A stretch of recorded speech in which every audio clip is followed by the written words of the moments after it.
ഡേവിഡിൻ്റെ സാക്ഷ്യം. എനിക്ക് തോന്നുന്നത് തൃശ്ശൂരാണ്, പക്ഷെ അവർ താമസിക്കുന്നത് ചെന്നൈയിലാണ്. ഇവരുടെ വിഷയമെന്ന് കേട്ട് ഇവർ 4 വർഷം കഴിഞ്ഞപ്പോഴാണ് ഇവർ പ്രഗ്നൻ്റ് ആകണത്. ആ സാക്ഷ്യം നിങ്ങൾക്ക് കേൾക്കാം, അതിൽ യൂട്യൂബിലുണ്ടത്. അപ്പോൾ 4 വർഷം കാത്തിരുന്നിട്ടാണ് ഒരു കുഞ്ഞിനെ കിട്ടിയത്. പക്ഷേ 3-ാം മാസത്തിൽ സ്കാൻ ചെയ്യുമ്പോൾ കുഞ്ഞ് ഡൗൺ സിൻഡ്രോമാണ്, പോസിറ്റീവാണ്. എന്ന് വെച്ച് കഴിഞ്ഞാൽ മന്ദബുദ്ധി, പല അംഗവൈകല്യങ്ങളുള്ള കൊച്ചാണ്. ഇത് ഡോക്ടർമാരെ 2 ഡോക്ടർമാർ കൺസൾട്ട് ചെയ്തിട്ടാണ് ഇവരെ വിളിപ്പിച്ചിട്ട് ഡോക്ടർ പറയും ഇതിനെ ടെർമിനേറ്റ് ചെയ്യാൻ പറയും.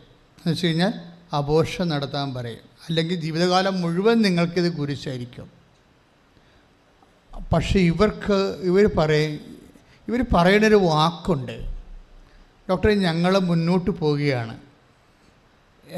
എന്നിട്ട് ഇവർ പറയുന്നത് അറിയാമോ? എൻ്റെ ദൈവം അംഗവൈകല്യമില്ലാത്ത ദൈവമാണ്, അവനാണ് ഈ കുഞ്ഞിനെ സൃഷ്ടിച്ചിരിക്കുന്നത്. അപ്പോൾ അവനെപ്പോലെ ഈ കുഞ്ഞും അംഗവൈകല്യം ഉണ്ടാകത്തില്ലെന്ന് ഞങ്ങൾ വിശ്വസിക്കണമെന്ന് കൈ ഇടിച്ച് കർത്താനുസ്തുതികൾ.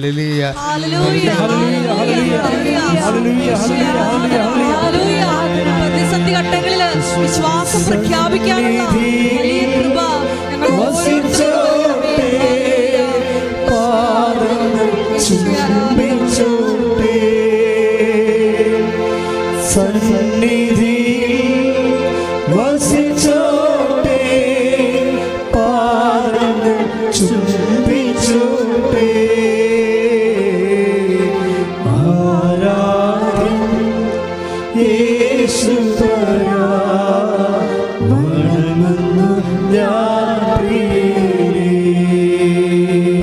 പരമദിവ്യകാരുണ്യത്തിന് നിങ്ങൾക്ക് ഈ സ്റ്റേറ്റ്മെന്റ് കേട്ടിട്ട് എന്ത് തോന്നണ്? അംഗവൈകല്യമുള്ള കുഞ്ഞുങ്ങളുണ്ടല്ലോ, വേറെ ഇല്ലേ? അവരെ അവിടെ മാതാപിതാക്കന്മാർ പൊന്നുപോലെ സൂക്ഷിക്കുകയും വളർത്തുകയൊക്കെ ചെയ്യുന്നുണ്ട്. ഓട്ടിസം ബാധിച്ച് എത്രയോ മക്കളിവിടെ വരണത്. അപ്പോൾ അവരുടെ മാതാപിതാക്കന്മാരെ ദൈവം എന്തുമാത്രം വിശ്വസിച്ചിട്ടാണ് ആ കുഞ്ഞുങ്ങളെ ഏൽപ്പിച്ചിരിക്കുന്നത്. ചിലപ്പോൾ ആ കുഞ്ഞുങ്ങളിലൂടെ ആയിരിക്കും അവിടെ നിത്യത ഏറ്റവും കൂടുതൽ ഉറപ്പ് വരുന്നത്. ക്രിസ്ത്യാനിയെ, ഒരു വിശ്വാസിയെ സംബന്ധിച്ചിടത്തോളം ദൈവത്തിന് ലഭിക്കാവുന്ന വിശ്വാസത്തിനെക്കുറിച്ച് ആന്തരികമായ അഭിഷേകജ്ഞാനമുള്ളവർക്ക് മനസ്സിലാകും, നമുക്ക് ദൈവത്തിന് ലഭിക്കാവുന്ന ഏറ്റവും വലിയ നിത്യതയാണ്. നിത്യതയേക്കാൾ കുറഞ്ഞ് ഒരു ക്രിസ്ത്യാനിക്ക്, ഒരു വിശ്വാസിക്ക് എന്ത് കിട്ടിയിട്ടും കാര്യമില്ല. കാര്യം എന്താണ്? ഈ വെള്ളം കുടിക്കണതിനൊക്കെ ഇനിയും ദാഹിക്കും. കർത്താവ് 5 ഭർത്താക്കന്മാരുണ്ടായ സ്ത്രീയോട് പറഞ്ഞില്ലേ, 4:13 യോഹന്നാൻ്റെ സുവിശേഷം എന്താ പറയണത്? ഈ വെള്ളം കുടിക്കണവന് ഇനിയും ദാഹിക്കും. അപ്പോഴേ ഈ ലോകത്തിൻ്റെ ശരീര സംബന്ധമായ വീട്, ജോലി, വിവാഹം, മക്കൾ, അതുപോലെ തന്നെയുള്ള ശരീരത്തോട് ബന്ധപ്പെട്ട എന്ത് കിട്ടിയാലും വീണ്ടും നമുക്ക് കിട്ടാത്ത പോലെ തോന്നുമെന്നാണ് ഈശോ പറയണത്. കിട്ടിയാലും കിട്ടാത്ത പോലെ തോന്നും. അപ്പം കിട്ടിയത് കൊണ്ട് നമ്മൾ ഉദ്ദേശിക്കുന്ന അൾട്ടിമേറ്റ് എയിം ഇല്ല. അത് വിശ്വാസിയാണ് മനസ്സിൽ. പക്ഷേ അതുകൊണ്ട് എന്താ ചെയ്യണമെന്ന് വെച്ച് കഴിഞ്ഞാൽ, ഇപ്പോൾ തന്നെ ഇപ്പോൾ ഈ ഷീജ ഇങ്ങനെ ഈ അഞ്ജന ഡേവിഡ് ഇങ്ങനെ ഒരു സ്റ്റേറ്റ്മെൻറ്റ് പറഞ്ഞില്ലേ, എൻ്റെ ദൈവം അംഗവൈകല്യമില്ലാത്ത ദൈവമാണ്, അതുകൊണ്ട് അവൻ സൃഷ്ടിക്കുന്നതും അംഗവൈകല്യമില്ലാത്തതായിരിക്കും. ഞങ്ങൾ സൃഷ്ടിച്ചെന്നല്ല പറഞ്ഞിരിക്കുന്നത്, അവൻ സൃഷ്ടിച്ചെന്നാണ് പറഞ്ഞിരിക്കുന്നത്. എന്താ കാര്യം? ഇതൊരു വിശ്വാസത്തിൻ്റെ വിഷയമാണ്. വിശ്വാസം ഏറ്റു പറയാനുള്ളതാണ്. നമ്മൾ വിശ്വാസത്തെ വളരണത് എങ്ങനെയാണ്? ഇവരെന്താ ചെയ്തിരിക്കണത്? ഇവരുടെ സ്കാൻ ചെയ്തപ്പോൾ ഈ കുഞ്ഞിന് പല അവയവങ്ങളും ഇല്ല എന്നുള്ളത് മനസ്സിലായി. കിഡ്നിയുടെ പ്രോബ്ലം ഉണ്ട്, തലതിരിയത്തില്ല, പല പ്രശ്നങ്ങളാണ് അതിൻ്റെ കിടക്കുടക്ക് ഓരോ സ്കാനിങ്ങിനും വരണത്. അപ്പോഴൊക്കെ ഇവരിങ്ങനെ വിശ്വാസത്തിൽ നിൽക്കുകയാണ്. എന്താ പ്രശ്നം വെച്ച് കഴിഞ്ഞാൽ, വിശ്വാസത്തെക്കുറിച്ച് സെൻറ്റ് പോള് ഏറ്റവും കൂടുതൽ വിശ്വാസത്തെ കൈകാര്യം ചെയ്ത ഒരു അപ്പോസ്തലനാണ് വിശുദ്ധ പൗലോസ്. അദ്ദേഹം പറയുന്നത് എന്താണ്? നിങ്ങൾ ദൈവത്തെ മഹത്വപ്പെടുത്തിക്കൊണ്ട് വിശ്വാസത്തിൽ ശക്തി പ്രാപിക്കാൻ. 4:20 റോമാലേഖനം 4:20 ഏറ്റുപറഞ്ഞ് ദൈവത്തെ മഹത്വപ്പെടുത്തിക്കൊണ്ട് വിശ്വാസത്തിൽ ശക്തി പ്രാപിക്കുക. അപ്പം കേവല വിശ്വാസം നമുക്ക് കിട്ടും, പക്ഷെ നമ്മളെന്ത് ചെയ്യണം? വിശ്വാസത്തെ ശക്തിപ്പെടുത്തിക്കൊണ്ടേയിരിക്കണം. നമുക്ക് കേവല വിശ്വാസമാണ് കിട്ടുന്നത്, അല്ലേ? മാതാപിതാക്കന്മാരിൽ നിന്ന് പകർന്നു കിട്ടും, വേദപാഠ ക്ലാസ്സിൽ നിന്ന് പകർന്നു കിട്ടും, ബൈബിൾ പഠനത്തിലൂടെയും പ്രസംഗത്തിലൂടെയും പകർന്നു കിട്ടും. ഇതെല്ലാം നമുക്ക് കിട്ടുന്നതും, പക്ഷേ ഈ വിശ്വാസത്തെ നമ്മൾ, ഈ കേവല വിശ്വാസത്തെ പവേഡായിട്ടുള്ള ഫെയ്ത്താക്കി കൺവേർട്ട് ചെയ്യണം. ശക്തി പ്രാപിച്ച വിശ്വാസം, അത് നമ്മുടെ കോൺട്രിബ്യൂഷനാണ്. പറഞ്ഞ മനസ്സിലായില്ലേ? നമ്മളുടെ ഇപ്പോൾ നിങ്ങളുടെ കയ്യിലിരിക്കുന്ന ഒന്നും ശരിക്കും ആക്ടിവേറ്റ് ചെയ്ത ഫെയ്ത്ത് അല്ല. പണ്ടെങ്ങോ വേദപാഠ ക്ലാസ്സിൽ നിന്ന് കിട്ടിയിട്ട് അതുപോലെ കൊണ്ടുനടക്കുകയാണ്. വിശ്വാസം പ്രഖ്യാപിച്ചിട്ടില്ല. വിശ്വാസം പ്രഖ്യാപിക്കുമ്പോഴല്ലേ ദൈവം മഹത്വപ്പെടുത്തുള്ളൂ.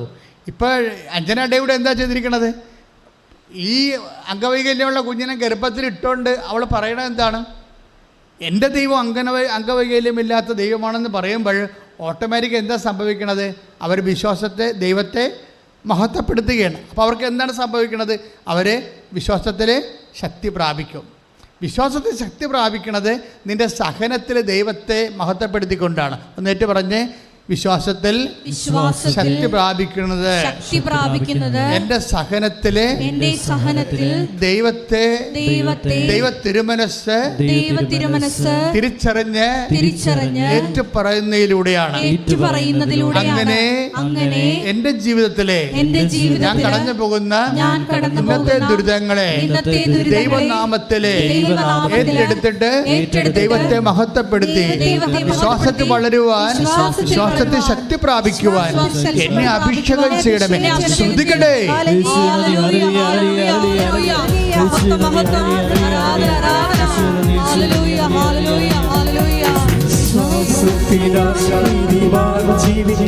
വിശ്വാസിയെ പകരാതെ, വിശ്വാസിയെ പകരാതെ, വിശ്വാസത്തിനാൽ നീതിമാൻ ജീവിക്കും.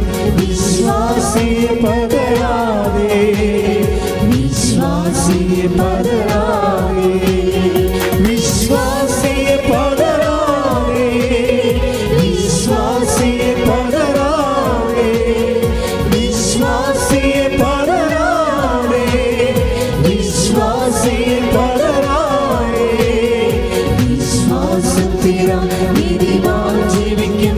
വിശ്വാസിയെ പകരാതെ, വിശ്വാസിയെ പകരാതെ. പരമ ദിവ്യകാരുണ്യത്തിന് പരിശുദ്ധ പരമ ദിവ്യകാരുണ്യത്തിന് മക്കളെ, നമ്മൾ പരിശുദ്ധാത്മാവിൻ്റെ നിറവോടുകൂടി ബൈബിൾ പഠിക്കുകയാണ്. പക്ഷേ ബൈബിൾ പഠിക്കണത് എന്തിനാണ്? നമുക്ക് ഡോക്ടറേറ്റ് എടുക്കാൻ വേണ്ടിയാണോ? ആൾക്കാരെ പഠിപ്പിക്കാൻ വേണ്ടിയാണോ? അല്ല. നമ്മൾ ബൈബിൾ പഠിക്കുന്നതിൻ്റെ ഉദ്ദേശം ജീവിതത്തോട് ചേർത്ത് വെച്ച് പഠിക്കുക. ഈ ജീവിതത്തിലൂടെ ഏത് വചനമാണ് കർത്താവ് എന്നോട് പറയണത്? അല്ലെങ്കിൽ ഈ ജീവിതത്തിൻ്റെ മുൾക്കീടവും കുരിശും തിരുവിരാവിലെ മുറിവും കർത്താവിൻ്റെ സഹനങ്ങളുടെ ഒരു ഷെയർ നമുക്ക് ലഭിച്ചിരിക്കുന്നത് എങ്ങനെയാണ്? ഈ കുരിശിനെ കൃപയാക്കി കൺവേർട്ട് ചെയ്തുകൊണ്ട് നമ്മൾ വളരണത്. അത് അങ്ങനെ വളർച്ചയ്ക്ക് വേണ്ടിയാണ് നമ്മൾ വിശുദ്ധ ഗ്രന്ഥം പഠിക്കണത്. പ്രാർത്ഥിക്കുക. കർത്താവായ ദൈവമേ, എൻ്റെ ജീവിതത്തില് അന്നു വേണ്ട ആഹാരം പോലെ തന്നിട്ടുള്ള ദൈവഹിതമാകുന്ന അനുദിന ഭക്ഷണങ്ങളെ തിരിച്ചറിഞ്ഞ് ഉപയോഗിക്കുവാൻ എന്നെ അഭിഷേകം ചെയ്യണമേ. പ്രിയപ്പെട്ടവരെ, ഇപ്പോഴ് നമ്മൾ വായിച്ച് കേട്ട വചനം ഏതാണ്? റോമൻ 4:20. എന്താ വചനം? ഏറ്റു പറഞ്ഞ്, ദൈവത്തെ മഹത്വപ്പെടുത്തി വിശ്വാസത്തിൽ വളരുവേൻ, ശക്തിപ്പെടുവേൻ. അപ്പോൾ എന്നെ പ്രോബ്ലം കഴിഞ്ഞാലേ ദൈവത്തെ മഹത്വപ്പെടുത്തിയാൽ നമുക്കെന്ത് സംഭവിക്കും? വിശ്വാസത്തെ നമ്മൾ അപ്ഗ്രേഡ് ചെയ്തു പോകും. വിശ്വാസം അപ്ഗ്രേഡ് ചെയ്യണം. കാര്യം നമ്മൾക്കുള്ള പ്രോബ്ലം ഞാൻ എപ്പോഴും പറയാറുണ്ട്. അതായത് നമ്മളുടെ ഫെയ്ത്ത് ക്രൊണോളജിക്കൽ ഫെയ്ത്താണ്. സാധാരണ നമുക്ക് 18 വയസ്സ് അല്ലെങ്കിൽ 50 വയസ്സുണ്ടെങ്കിൽ 50 വയസ്സിൻ്റെ വിശ്വാസമാണ് നമുക്കുള്ളത്. ചിലപ്പോൾ 50 വയസ്സിൻ്റെ വിശ്വാസം കാണത്തില്ല. വിശ്വാസത്തെ വർക്ക് ചെയ്യാത്ത ആൾക്കാരാണെങ്കിൽ 50 വയസ്സുള്ള വിശ്വാസം കാണത്തില്ല. 50 വയസ്സ് ഉണ്ടാകാം, ചിലപ്പോൾ 30 വയസ്സിൻ്റെ 20 വയസ്സിൻ്റെ വിശ്വാസം ഉണ്ടാകും. അതെന്ന് വെച്ചാൽ ക്രോണോളജിക്കൽ ഇയറിനേക്കാൾ താഴ്ന്നു വരും. എന്നുവെച്ചാൽ വണ്ടിയുടെ പുറകിൽ കൊണ്ടുവന്ന് കുതിരയെ കെട്ടണ പോലെ ഇരിക്കും. അതുകൊണ്ടാണ് മൂവ് ചെയ്യാത്തത്. എപ്പോഴും വണ്ടി, ഈ ജീവിതമാകുന്ന വണ്ടി വിശ്വാസം വലിച്ചുകൊണ്ട് പോകണം. അതിന് വിശ്വാസം വയസ്സിനേക്കാൾ കൂടിയ വിശ്വാസം ഉണ്ടാകണം. ഇത് വലിയ പ്രശ്നമാണ്. ഒന്ന് പ്രാർത്ഥിച്ച്, എൻ്റെ കർത്താവേ, എൻ്റെ പ്രായത്തിൽ കവിഞ്ഞ വിശ്വാസത്താൽ എന്നെ അഭിഷേകം ചെയ്യണമേ. എൻ്റെ പ്രായത്തിൽ കവിഞ്ഞ വിശ്വാസത്താൽ എന്നെ അഭിഷേകം ചെയ്യണമേ. ഈ പ്രായത്തിൽ കവിഞ്ഞ വിശ്വാസം ഉണ്ടാകണമെങ്കിൽ എന്ത് ചെയ്യണം? ദൈവത്തെ മഹത്വപ്പെടുത്തേണ്ടി വരും. എന്തിന്? എങ്ങനെ മഹത്വപ്പെടുത്തണം? നമ്മൾക്ക് ദൈവഹിതപ്രകാരമുള്ള എന്തെങ്കിലും ഒരു ദുഃഖവും ദുരിതമോ അരിഷ്ടവും ജീവിതത്തിൻ്റെ ഭാഗമായാൽ അത് നമ്മൾ വിഴുങ്ങാതെ, മറിച്ച് ആ സമയത്ത് അത് വെച്ചുകൊണ്ട് നമ്മൾ ദൈവത്തിൻ്റെ മനസ്സിനോട് യോജിച്ചുകൊണ്ട് ദൈവത്തെ മഹത്വപ്പെടുത്തണം. അല്ലാതെ അതിന് കരഞ്ഞ് കൂവി ആപ്പടെ സങ്കടപ്പെട്ട് നടക്കരുത്. കാര്യം ദൈവത്തിനെ സംബന്ധിച്ചിടത്തോളം ഏത് നിമിഷവും നിൻ്റെ ജീവിതത്തിലേക്ക് ഇടപെടാനുള്ള ഒരു വകുപ്പാണത്. നിൻ്റെ സന്തോഷത്തിൽ ഇടപെട്ടിട്ട് ദൈവത്തിന് കൃപ ഉൽപ്പാദിപ്പിക്കാൻ പറ്റത്തില്ല. Note the point. ശ്രദ്ധിക്കുക, നിൻ്റെ സന്തോഷത്തിൽ ഇടപെട്ടുകൊണ്ട് നിനക്ക് ഒരു വിശ്വാസത്തെ വർദ്ധിപ്പിക്കുന്നതിനേക്കാൾ ദൈവത്തിന് എളുപ്പം നിൻ്റെ സങ്കടങ്ങളിൽ ഇടപെട്ടിട്ട് നിൻ്റെ വിശ്വാസത്തെ വർദ്ധിപ്പിക്കുന്നതാണ്. അതുകൊണ്ടാണ് സന്തോഷവും സങ്കടവും. ഇപ്പം നീ ഒരു സന്തോഷമായിട്ട് പോവുകയാണ്, ഒരു കുഴപ്പമില്ല വെച്ചാൽ ഭംഗിയായിട്ട് പോകണമെന്ന് പറഞ്ഞാൽ ഒക്കെയാണ് വെച്ചാൽ കുഴപ്പമില്ലെന്ന് വെച്ചാൽ ഞാൻ പറയും നീ പോക്കാണെന്ന് പറയും. എന്താ കാര്യം? ദൈവം നിന്നെ തിരഞ്ഞെടുത്തിട്ടില്ല. വിശ്വാസം വളർത്താൻ വേണ്ടി ദൈവം നിന്നെ തിരഞ്ഞെടുത്തിട്ടില്ല. നിനക്ക് ക്ലാസ് കയറ്റമില്ല. പണ്ടത്തെ ക്ലാസ്സിൽ തന്നെ ഇരിക്കുകയാണ്, കുഴപ്പമൊന്നുമില്ല. അത്യാവശ്യം ഭക്ഷണം കിട്ടും, അത്യാവശ്യം ജോലിയുണ്ട്, അത്യാവശ്യം സന്തോഷമായിട്ടൊക്കെ അങ്ങനെ പോകണേ. ഇതുകൊണ്ട് നിത്യതയ്ക്കൊരു പ്രയോജനമില്ല. നീ ചാകുന്നു, തീരുന്നു, എല്ലാം തീർന്നോ? യേശുക്രിസ്തുവിനെ നീ സ്വീകരിച്ചിട്ടും നിനക്ക് നിത്യതയ്ക്ക് വൃത്തിയും മെനയുള്ളൊരു നിത്യത കിട്ടിയില്ലെങ്കിൽ ഉള്ള അവസ്ഥ എന്താ? എങ്ങനെയെങ്കിലും നിത്യത കിട്ടിയാൽ മതിയോ? എങ്ങനെയെങ്കിലും നിത്യത കിട്ടിയാൽ പോരാ. അതെന്തുകൊണ്ടാണ് പൗലോസ് അപ്പോസ്തലൻ 1 കൊരിന്ത്യർ 15:41 ഒന്ന് വായിച്ച് ഒന്ന് പറഞ്ഞ്, സ്വർഗീയ ശരീരങ്ങളുണ്ട്, ഭൗമിക ശരീരങ്ങളുണ്ട്. സ്വർഗീയ ശരീരങ്ങളുടെ തേജസ് ഒന്ന്, ഭൗമിക ശരീരങ്ങളുടെ തേജസ് മറ്റൊന്ന്. തേജസ് മാറ്റം കണ്ടില്ലേ? സ്വർഗീയ ശരീരങ്ങളുടെ തേജസ് ഒന്ന്. ഏറ്റു പറഞ്ഞേ, സ്വർഗീയ ശരീരങ്ങളുടെ തേജസ് ഒന്ന്, ഭൗമിക ശരീരങ്ങളുടെ തേജസ് ഒന്ന്. അപ്പൊ തേജസ്സാണ് പ്രോബ്ലം, മഹത്വമാണ് പ്രശ്നം. കണ്ടില്ലേ? ഇനി അടുത്ത വായിക്കുക. സൂര്യന്റെ തേജസ് ഒന്ന്, സൂര്യന്റെ തേജസ് ഒന്ന്, ചന്ദ്രന്റേത് മറ്റൊന്ന്, നക്ഷത്രങ്ങളുടേത് വേറൊന്ന്, നക്ഷത്രങ്ങളുടേത് വേറെ ഒന്ന്. നക്ഷത്രങ്ങൾ തമ്മിലും തേജസ്സിന് വ്യത്യാസമുണ്ട്. ഇപ്രകാരം തന്നെയാണ്. That's the point. എന്താണ്? ഒന്ന് പറഞ്ഞേ. ഇപ്രകാരം തന്നെയാണ് മരിച്ചവരുടെ പുനരുത്ഥാനവും. മനസ്സിലായില്ലേ? മരിച്ചവരുടെ പുനരുത്ഥാനത്തിനും തേജസ് മാറ്റമുണ്ടെന്നർത്ഥം. നമ്മളൊക്കെ കർത്താവിൻ്റെ ഒരു കണക്ക് കൂട്ടലല്ലേ. കർത്താവ് ഈ ചന്ദ്രനെ ഒന്നും കണക്കാക്കണില്ല. മനസ്സിലായില്ലേ? എങ്ങനെയെങ്കിലും കുറച്ച് സൽപ്രവൃത്തിയൊക്കെ ചെയ്ത് ഇവരെ കേടുകൂടാതെയൊക്കെ പോകുന്ന ഈ സാധാരണ ഒരു പാസ് മാർക്കില്ലേ, അതൊന്നും കർത്താവ് ഈ ചന്ദ്രനെയൊക്കെ കൂട്ടുന്നത് സെൻറ്റ് പോളാണ്. കർത്താവിൻ്റെ കണക്കിൽ ചന്ദ്രനൊന്നും ഇല്ല. കർത്താവ് എന്താ പറയണത്? 13:43 യോഹന്നാൻ മത്തായി ശ്ലീഹയുടെ സുവിശേഷം 13:43 വാക്യം പറഞ്ഞോളൂ, ശ്രദ്ധിക്കട്ടെ. അപ്പോൾ നീതിമാന്മാർ തങ്ങളുടെ പിതാവിന്റെ രാജ്യത്തിൽ സൂര്യനെ പോലെ പ്രശോഭിക്കും. സൂര്യനെ പോലെ. അപ്പൊ ചന്ദ്രനും നക്ഷത്രമൊക്കെ പോയി, മൈൻഡ് ചെയ്യണില്ല. ഈ ബേസിക് കൃപയുള്ളവരെ ഒന്നും കർത്താവ് അവൻ്റെ വിശുദ്ധമായ രക്തത്താൽ വീണ്ടെടുത്ത കാരണം ഈ അയോഭാവി ക്രിസ്ത്യാനികളൊന്നും ദൈവം കണക്കിലെടുക്കണില്ല. അത് സീരിയസ് വിഷയമാണ്.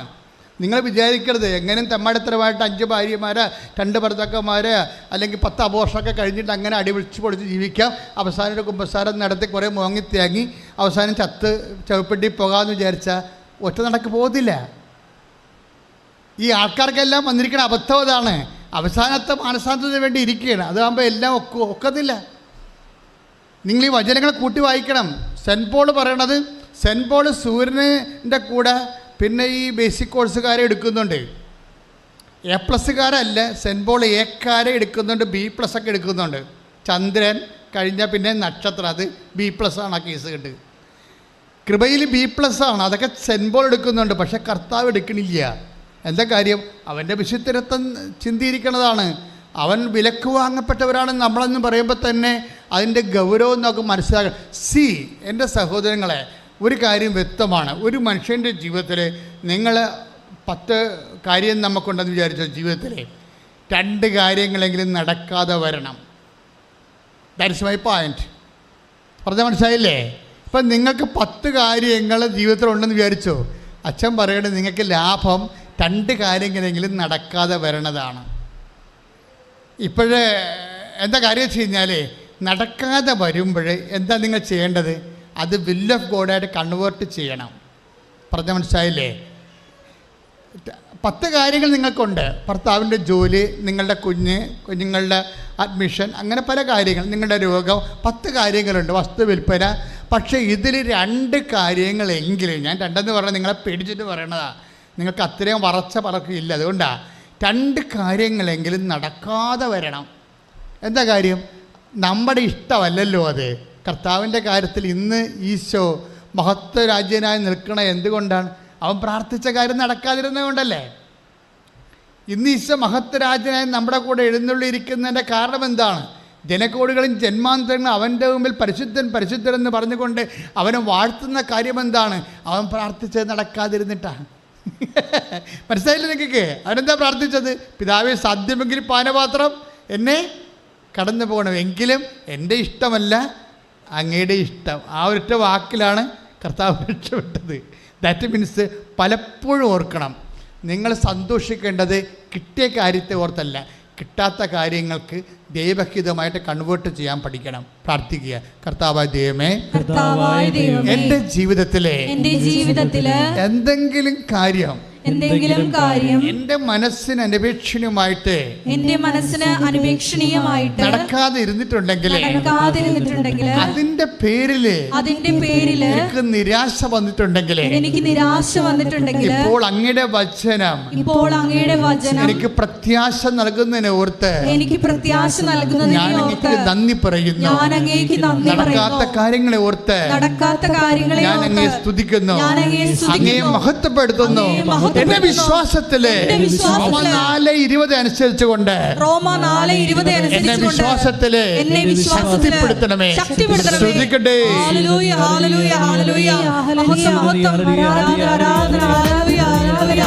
ജീവിതത്തിൽ ആഗ്രഹിച്ച കാര്യങ്ങൾ നടക്കാതെ വരുമ്പോൾ അത് ദൈവഹിതത്തിന് പൂർണ്ണമായി സമർപ്പിച്ചുകൊണ്ട് അപ്പായുടെ ഹിതത്തിന് ഞങ്ങളെ തന്നെ സമർപ്പിക്കുവാൻ ഞങ്ങളെ അഭിഷേകം ചെയ്യണമേ.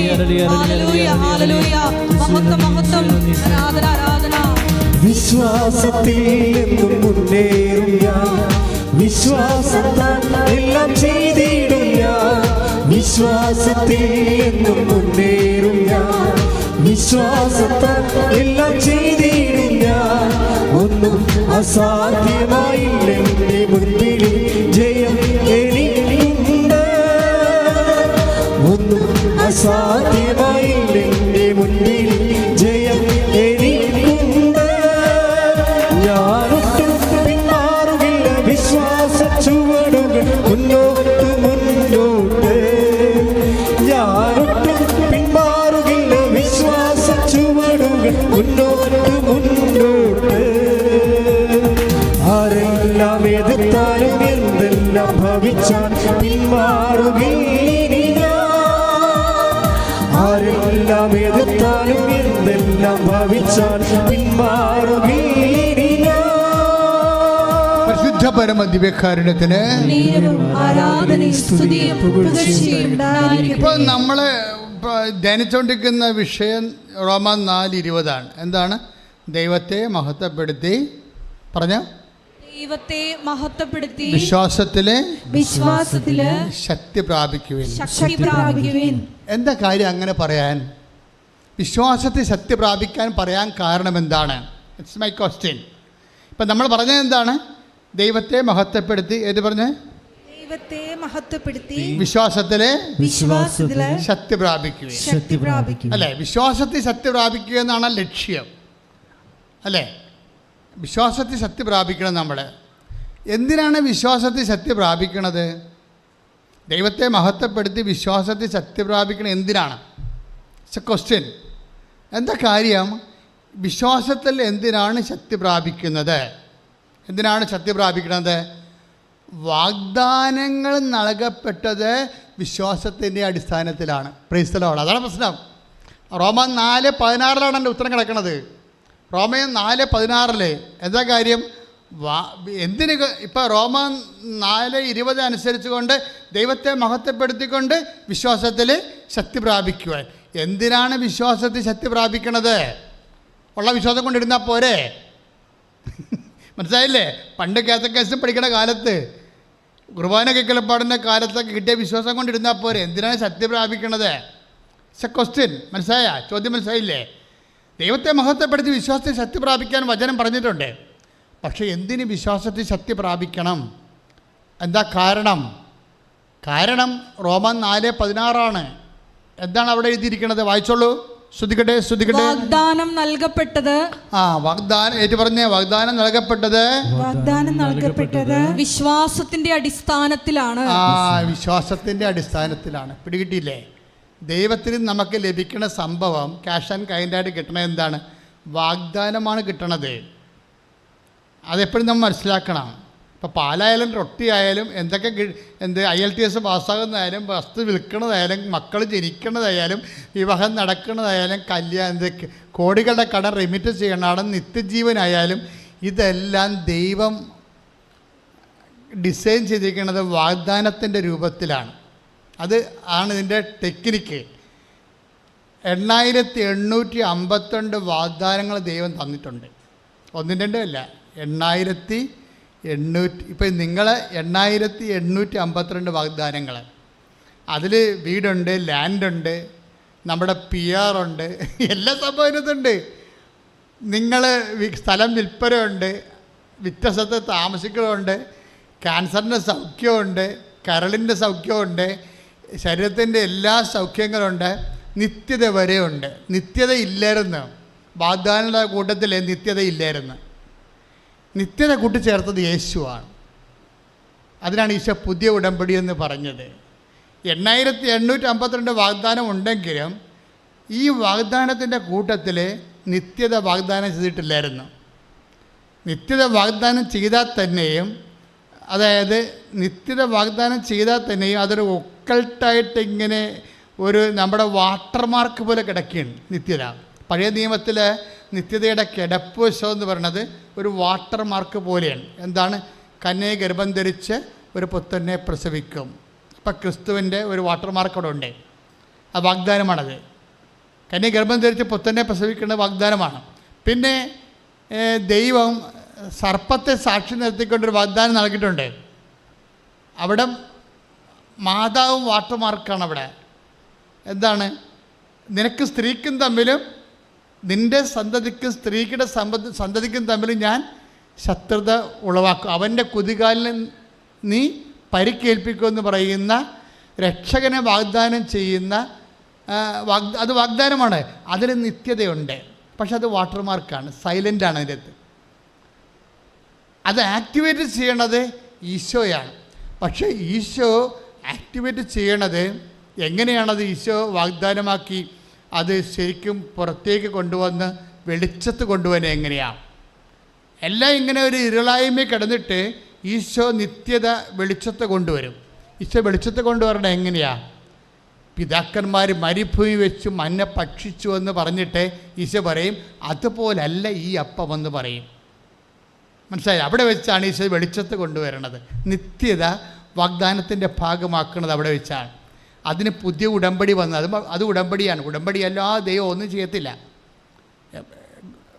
എന്താണ് cast the point, note the point. എന്താ പറയണത്?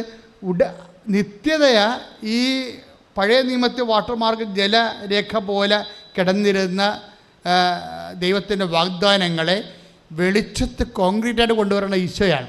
അതിന് ഈശോ എന്താ ചെയ്തത്? 6:27-30 വചിച്ചോ യോഹന്നാൻ്റെ സുവിശേഷം 6:27-28-29. ശ്രദ്ധിക്കട്ടെ ശ്രദ്ധിക്കട്ടെ ശ്രദ്ധിക്കട്ടെ. ഹല്ലേലൂയ ഹല്ലേലൂയ ഹല്ലേലൂയ ഹല്ലേലൂയ മഹത്വം ആരാധന.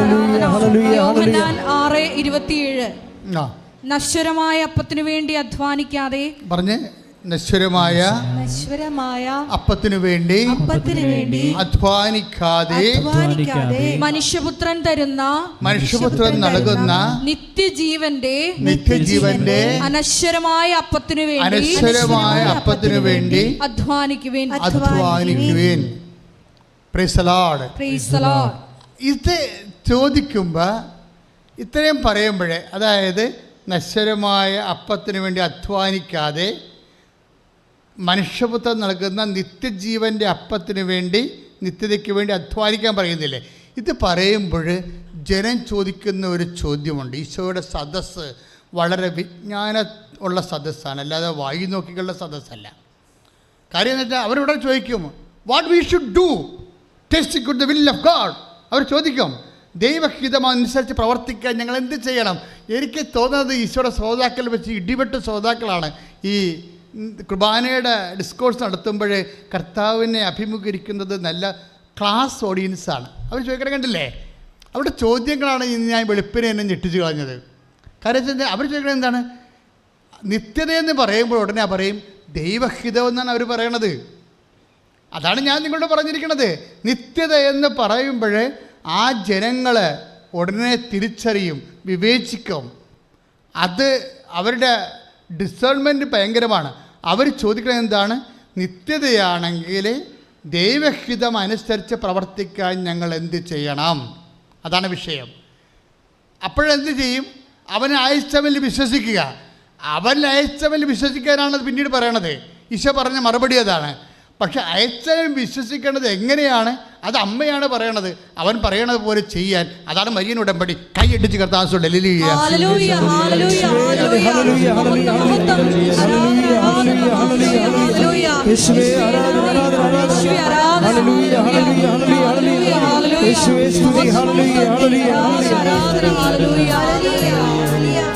ഉടമ്പടി പ്രാർത്ഥനയിൽ അമ്മ ഉടനടി പരിഹാരമേകും. ഉടമ്പടി പ്രാർത്ഥനയിൽ അമ്മ ഉടനടി പരിഹാരമേകും. അവൻ പറയുന്നത് ചെയ്തിടുകിൽ ജീവിതം ധന്യമായി തീർന്നിടും.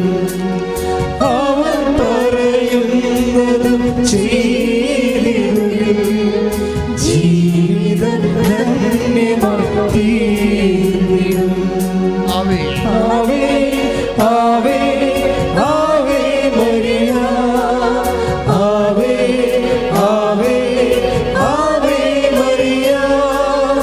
ആവേ ആവേ ആവേ മരിയ.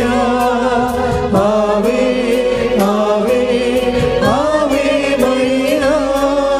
ശ്രുതികട്ടെ ശ്രുതികട്ടെ. ഹല്ലേലൂയ ഹല്ലേലൂയ ഹല്ലേലൂയ ഹല്ലേലൂയ. യേശുവേ നന്ദി. ഹല്ലേലൂയ ഹല്ലേലൂയ ഹല്ലേലൂയ.